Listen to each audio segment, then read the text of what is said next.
This is the St. Peter's Church website. I've been working with St. Peter's for a number of years now. I'm quite proud of where they've come. When I first started, they only had one page website, and it was literally just a couple bits of text and a button. That's all it was. But they've really come a long way over the last 4 years, and they've embraced technology, and it's really paid off for them. So when we were working on this website, there wasn't a lot of direction initially to begin with, because they hadn't worked with anything like that. All they knew is that they ran church services and that they needed to advertise those church services.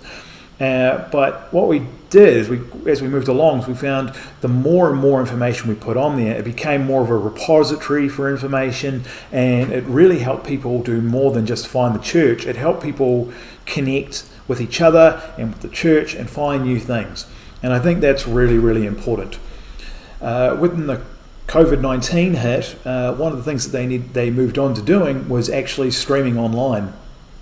So when we were working with them on this, we also added an online streaming function. So we've done more than just build websites for these guys. We've done all of their IT, including improved emails. We did their branding. We've helped them with the online streaming. We've helped them with an overall tech implementation throughout the entire church. We've helped them with all of their marketing. We've helped them with search engine optimization. And just so much more. Our job just keeps expanding and expanding and expanding. We do more and more interesting things, and it's just been really, really cool working with these guys. Now, so with this website, it changes quite regularly.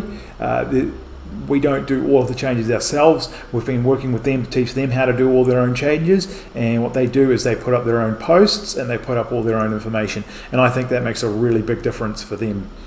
So when we were building this website, we knew that we needed to give people two sets of information. The first one is for people that come all the time, so people that are looking for updated information and are already part of the church. And the second thing that we need to do is to provide information for people that have never been to the church. So what we've done is we've put on the front page, as you can see here, we've said exactly what it is. We've put exactly when the church times are, and then we've put information about the streaming online, so you can click on either one of those and it'll take you straight to the site. Click on that one there, it takes you down to their streaming service. If they are streaming a service, it just shows up there. They've got this online donation thing, so in the church, when you're in there, there's a section where you put money into the collection plate. Because of the closure and the way that it works, what we've done is we've actually moved it online, and this form has actually collected quite a lot of money for them. It really has changed the way that they've thought about collecting money. Initially, there wasn't always a lot of buy-in. It's like, why do we need this, or will it ever work? Because the plate was there, but we have had, since we put it on there, we've had a remarkably high uptake on it, and I've been really, really impressed. It's added so much value for next to no money.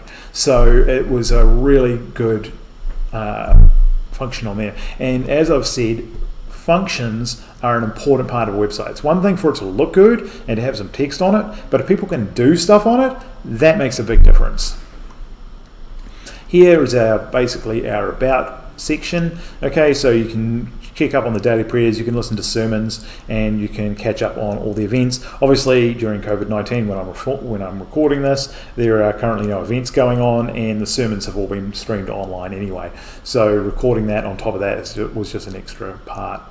So you can see here, these are all the sermons, and they do get listened to. You can see all the readings, so people can actually do all the readings, and they have what they call an e-weekly. So that's basically an online newsletter, and people can sign up and they can read the newsletter.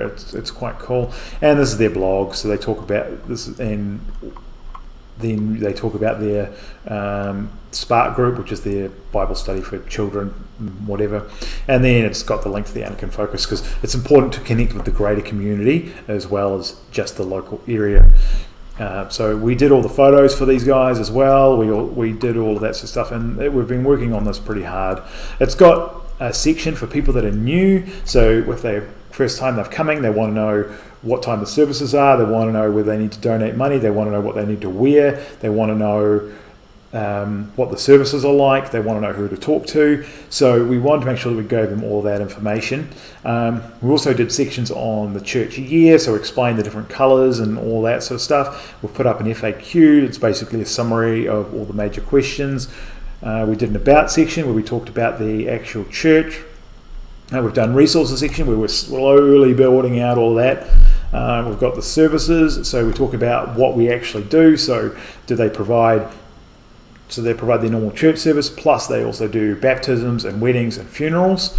So we talked about the process of those, and we get a lot of baptism requests through there. We also, once again, this is just basically more detailed pages of the previous page, and then another giving page. So a lot of all these pages have all got minor sections on the front page, which then go to bigger pages on the inner. And I think why this church works is the video on the front. We had a guy who did this video for us, and it has been absolutely amazing. It plays so well and does such a great job, and it really shows what the church is like and what's going on.